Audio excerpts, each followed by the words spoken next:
Hey guys, how's it going? Welcome to the Don't Argue podcast. I hope you guys are well. Thank you again for tuning in. Yes, I'm in my Freo gear. You know what's happening.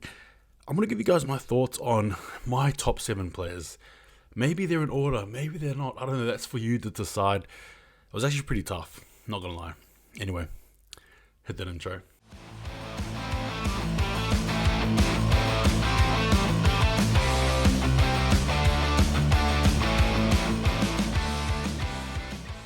Alright guys, Fremantle, things are happening. I'm getting excited.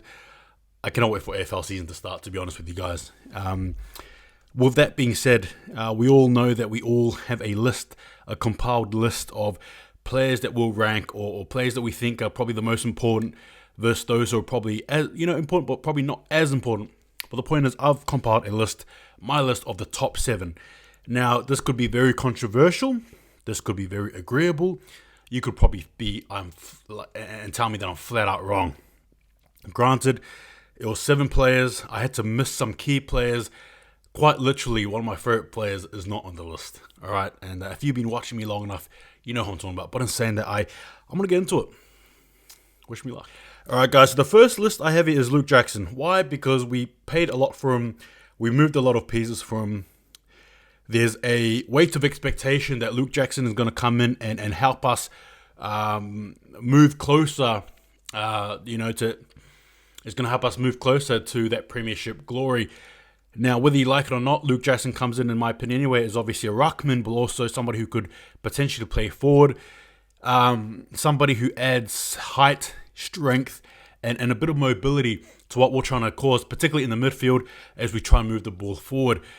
Now, again, with Luke Jackson, it's very interesting because he's so young at the same time as well. So, it's trying to be on the lookout for that chemistry. What can he bring for Fremantle? What can he bring for us as, again, we try to maneuver things? But for me, I think there's no other player, this year, in my opinion, who probably has a lot of riding on his shoulders, like Luke Jackson, in my opinion. So, yeah, that's numero uno to me. Second player is Andy Brayshaw. We all know he had a breakout year last year, and I have this feeling he's actually going to go even better. Now, with Brayshaw, there's lots of, yarns with him being a potentially captain, and I think he's actually captain material in my own opinion. If not this year, then definitely next year. I'm just going to call a spade the way I see it. Now, what he provides for us in the midfield cannot be replicated. It's quite clear. He was up there in the Brownlow votes. His game is forever maturing, forever expanding, and forever being a reliable player who can give us, on a week-to-week basis, good quality ball, good quality heart, and a hearty young, just a hearty player, strong, robust, and can carry us forward. I'm actually really happy about Andy Brayshaw, and I see him being one of the most important, if not, it's arguable. It really is the whole list, in my opinion, potentially. But again, big season from him. Next player I have here is obviously Caleb Serong. We all love Serong, right? Serong's so right. He is a bulldog. He is, respectfully, he is a warrior. He is down in the trenches. He's right in the thick of it, right? First to be in the fight, last to leave the fight. He's that type of player, such an absolute war horse, a bulldog. His game for me, in terms of its roughness, its grittiness, and just how immaculate he can be, particularly with the kicking game under pressure as well, I think is going to be so needed this season, like no tomorrow. Again, with the moving pieces and parts of our midfield. Granted, obviously Mundy's gone. You have Wagner in there. So these are few moving pieces. I'm seeing the names of Matthew Johnson, Neil Erasmus being thrown around there. So again, there's a lot of moving pieces in there. But I just think for mine, Caleb Serong is just the right nail. To make things stick, to stick things together. And I definitely see him having a big year for us as well. We'll definitely go better.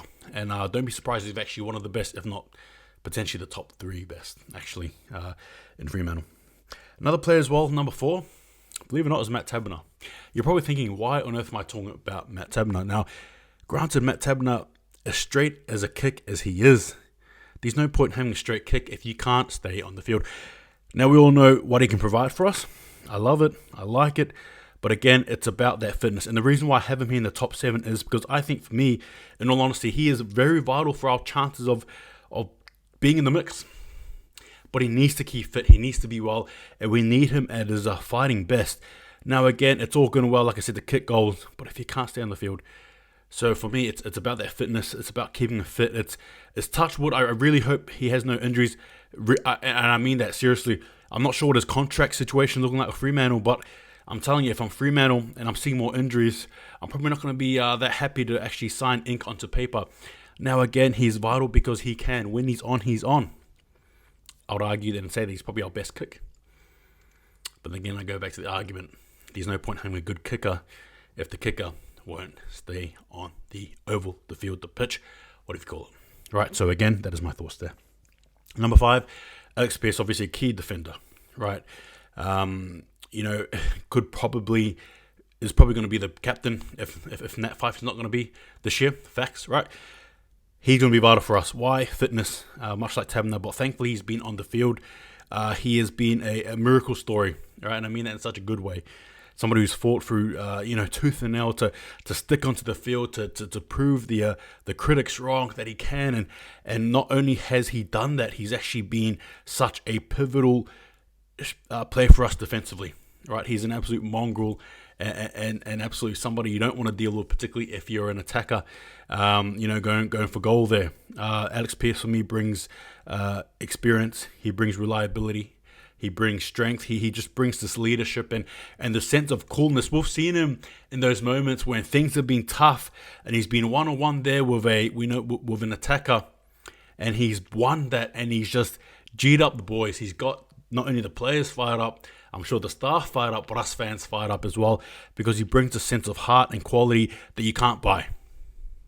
You cannot buy what Alex Pearce has been through, because what he's been through has made him who the player he is today. I will stop right now because I can feel the fire burning. But Alex Pearce, for me, definitely somebody we need, and another pivotal player. Believe you me, he is. Another player, the sixth player, is number 6. On that list is Hayden Young, right?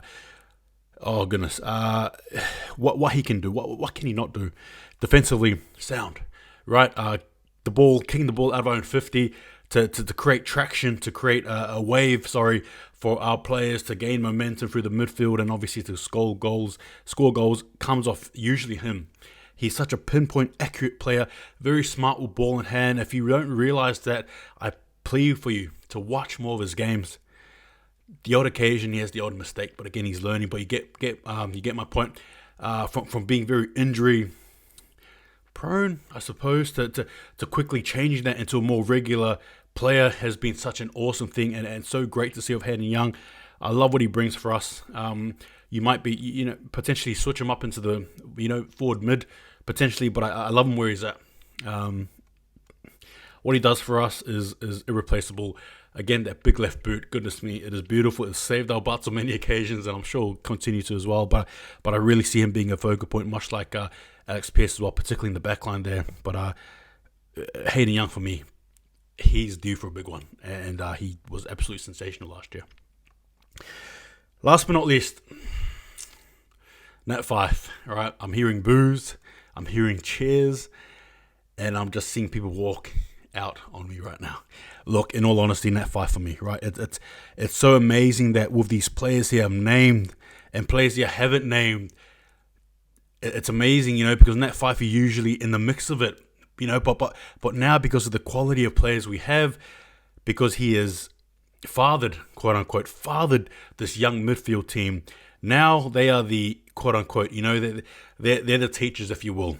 And obviously Fyfe here in the back foot, but again, I urge you, regardless of what verbiage I use, he is so vital for this team. His leadership, his experience. There'll never be another Nat Fyfe. He's one of the greatest players who've ever played this bloody game. We'll never see another Nat Fyfe again. Strong, robust, very confident in the air. You know what I mean? He's given his all for this club, and I will stand by this man until he is no longer a Fremantle player. And I hope and pray that he retires with us. But again, Nat Fyfe brings leadership. He brings tenacity. He brings a high IQ understanding of the game. He brings a game plan with him. He just brings a sense of calm when things are looking a bit rusty, are looking a bit tough. He brings that sense of composure. That look at me, everything is there. Okay, I got your back. Nat Fyfe for me, in all honesty, I don't know, like, how do I say this? If you compile a list and that five's not on it, I recommend you add him somewhere. All right, for a lack of a better way of saying things, explaining things. Net 5 for me is a must. He's on that list because honestly, I see him having a big year. I've heard people say or seen people say that he could be potentially in for another Brownlow. I don't know. I really don't know. But all I know is that with these parts here, Nat 5 is crucial to the moving machine that is Fremantle. And without him, granted he's getting on in age, granted he's injury prone, unfortunately, but I just can't see a Fremantle without 5. And I'm not looking forward to it. But this year here, I expect him to do big things for us. Anyway, guys, that is my thoughts. That is I suppose to conclude, it was a hard list to pick. Honestly, honorable mentions to Chapman, Frederick. My goodness, I love Freddie. Jackson. To Clark. Sorry, apologies. Wagner, right? Aish, right? Switter, right? There's just so many key players I missed. Luke, Ryan as well. A lot of players I missed out on. But the point is, it just shows you there's a lot of depth. Anyway, give me your thoughts. Who's your top 7? Did I get it right? Did I get it wrong?